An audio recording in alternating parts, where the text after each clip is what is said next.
Hi, Neal here, Artistic Director and Conductor of your Dayton Philharmonic Orchestra with Piano Bench Chat number 21, with a little bit of finger fumbling in that last bar, but I apologize for that. That was music of Johann Sebastian Bach. Surprise, you all know that I play a lot of Bach these days. You may also know that I'm almost always wearing some sort of t-shirt on these Piano Bench Chats, and it dawned on me last week, or maybe the week before that in all these weeks, 20 so far, of playing music, often Bach for you, and wearing different t-shirts, I have never worn a Johann Sebastian Bach t-shirt. And the main reason for that is I didn't own one. And if you've ever seen pictures of Bach, big head, wig, it's kind of an odd thing to walk around wearing. And I wear, some t-shirts with some pretty funky looking people on them, like Frank Zappa, for instance. But I went online and thought, all right, see if you can find a Bach t-shirt that you like. And this is what I found. And you're thinking, Neal, what's going on? How is that a Bach t-shirt? Well, it's a little bit of a long and winding road of a story, but I will tell you. The music that I played you is from the final section of Bach's last work, really sort of his magnum opus that he called the Art of Fugue. And the idea behind the Art of Fugue was to take a single fugue subject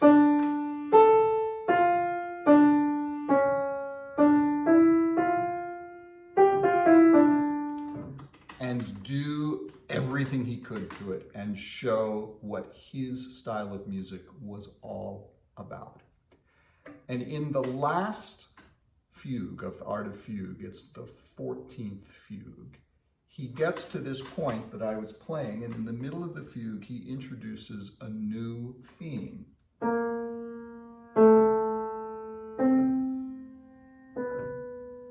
Based on those four notes. And it's very important, not just because it's this kind of cool, weird, enigmatic theme, but those notes are Bach signing his own name in the music. And I'll explain to you how that works. German, like English, in music you use the letters of the alphabet for the names of the notes, A, B, C, D, E, F, G. But German is a little quirky. When they use the letter B, they mean the note B flat. Why? I don't know. So if B flat is B, then what's B? Well, B is H. So their musical alphabet goes A, B, C, D, E, F, G plus H. So because there's B, A, C, and H, Bach is able to write his name in music. B, A, C, H. Okay, so you're saying, Neal, all right, he uses his name, big deal. What's with the shirt? How is this a Bach shirt? Okay, so to do that, we have to go actually deeper into the weeds of music notation.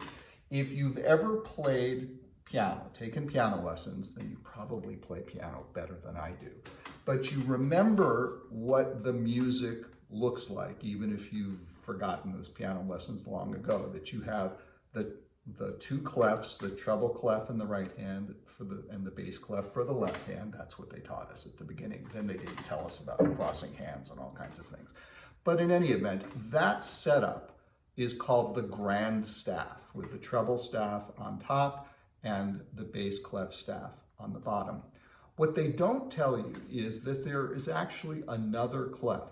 So you have the G clef, which shows you where the note G is on that staff. You have the F clef, the bass clef, which shows you where the note F is on the lower hat staff. But if you drew a line in the middle, right where middle C is, there's a clef that goes there too, which is a C clef, which points to the note C. It's, for instance, the clef that viola players read in their music.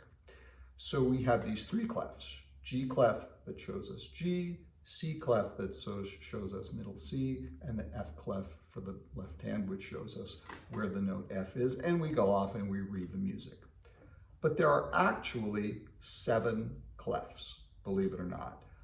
especially in older music, you see them used. So we have this interesting situation where we have actually 7 notes, A, B, C, D, E, F, G, and we have 7 clefs. So the point is that if you were to write a note on a musical staff, say in the middle of the 5 lines, that note could actually be anything depending on what clef you put in front of it. For instance, if you put a tenor clef in front of it, it's the note A. If you put a treble clef in front of it, it's the note B. With the alto clef, it's the note C. With bass clef, it's the note D. With mezzo-soprano clef, it's the note E. With baritone clef, it's the note F. And with soprano clef, it's the note G. So the same circle on the same line is a different note depending on what clef you put in front of it. And finally, we get to the shirt. So Bach has, and this is actually a reproduction of Bach's own handwriting of this musical cipher that he created for his name. So in the middle, we have the note.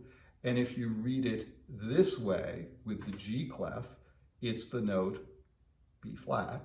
Where's the flat? B flat, so it's B. If you read it this way with tenor clef, it's the note A. If you read it this way with the alto clef, it's the note C. And if you read it this way with treble clef again, but the natural sign, then it's B natural or H. So it's B, A, C, H. And he wrote his name in this really cool and enigmatic pattern. So that's why it appealed to me as a Bach shirt to buy. That's why I'm wearing it today. It's now one of my favorite t-shirts, and I can walk out and you, among very few people, will know what it says. So I hope you're staying safe. I hope you're listening and watching to all the great music we're putting up in our summer streams. Actually, our very first summer stream, the Beethoven's 9th Symphony replay, is about to disappear. I think it's August 10th that it goes away, because each of these can be up for only 45 days. So if you haven't seen the Beethoven's 9th stream, go to DaytonPerformingArts.org, register. If you haven't registered yet, it's free. And check out the Beethoven's 9th Summer Stream, because it's really cool, with singers from Dayton Opera, dancers from Dayton Ballet, all the wonderful musicians of the Dayton Philharmonic, plus Dayton Opera Chorus and the Dayton Philharmonic Chorus. It's going away in a few days, so check it out and check out the other summer streams. Stick with us, and I'll see you next week for Piano Bench Chat number 22. Stay safe.